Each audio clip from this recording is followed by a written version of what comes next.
Сейчас находится Министерство здравоохранения Республики Казахстан, город Астана. Ко мне обратилась мать за своего ребенка. Приехали вы с Атырау, да? Айта беріңіз.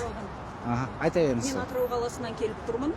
Қазіргі таңда Астана қаласына балам үшін, баламның денсаулығы үшін жан ұшырып жүрген аналардың бірімін.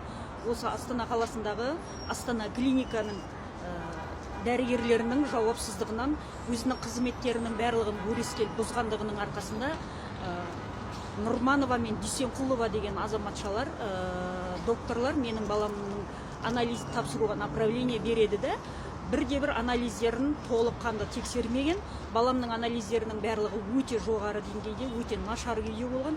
Содан кейін балам қазіргі таңда 2023 жылы 1 июньде тапсырған анализдерін, одан кейін тексеріс жүргізбеген, баланы ешқандай шақырмаған.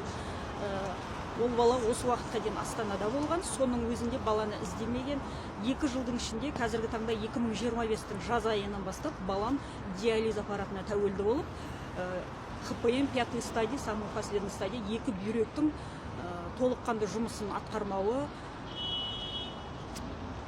баламды ешқандай еңбекке жарамсыз қылып, және де мүгедек қылып отырған Астана клиниканың басшыларының üstünden